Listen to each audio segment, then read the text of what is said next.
just leaving Browns Bay and we thought we could see a couple of submarines, but actually it turns out they're islands. So we set off this morning from Browns Bay, Northern Ireland, heading north. We're just coming into the Sound of Jura. That is the Mull of Kintyre. We're not going to break into that cheesy song.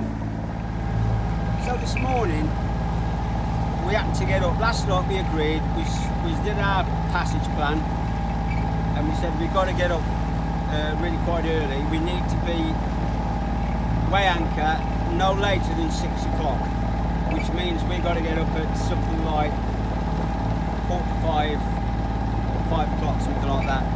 Go ashore, take the dog, I do all my bits and bobs, ready to go, so we can catch the tide in the direction we want to go. And well, this morning came, I'm up about 4:30. Unnatural. Bright-eyed and bushy-tailed. Unnatural. And so the alarm went off at 4:45, and Sleeping Beauty here did not want to get out of bed. He's cosy. I says, sweet little buttercup, wake up. Do remember that bit. Come on, wake up, we've got to go. So I ended up getting the sailbag out that we put all the bedding in, and I ended up taking all the bedding off while she's still there. A bit of huffing and puffing, but she got up in the end. So that, I was telling Stefan this story from 88, something like that, when we were moving to Nottingham, Sherwood from Staffordshire.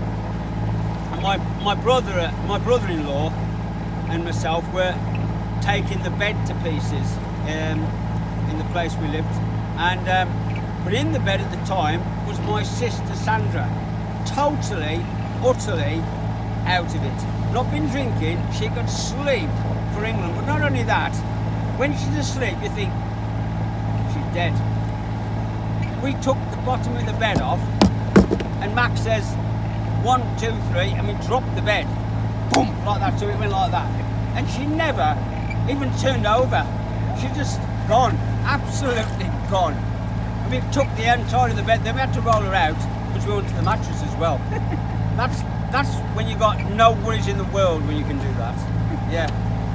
You're really good at sleeping though. My sister still does that, so she really hasn't got any worries in the world. Yeah. What about your socks there in the background? Oh, my socks. Never wear damp socks. They're not damp, I just like sea fresh.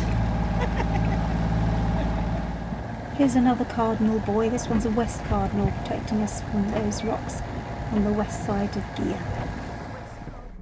I'm looking on the chart for the name of this anchorage on Gigha, and I said to Steph, it's written in Gaelic, and she said it's Gaelic, you pelican. So here we are in this unpronounceable little bay on the north of Gigha. And this is that same anchorage from the land. So what are you doing, Sam? I noticed the plug was not seated properly. I think it was on the boat hook coming down and knocking it, so I thought I'll just check it. So try the lights, no light, so I'm just going through trying to find where the fault is, if there's a loose wire or something, just chase it back, but this one's reseating anyway, so. And this is all the kit, or some of the kit that... Oh yeah, from my mate Steve in Texas. Here we are, Steve, here it is. This stuff, well, I reckon this electrical contact cleaner, if this had been around 100 years ago, you'd have been burned as a witch. This is the stuff, it's magical stuff. So, and this gizmo, it's like a digital multimeter. That is for extracting information.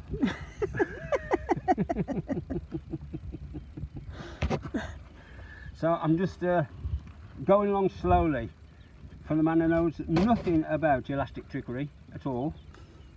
So I'll be phoning my mate up in Texas tonight, asking him for marks out of 10. If you see me next time with a gold star on my forehead, I've got it right. Okay.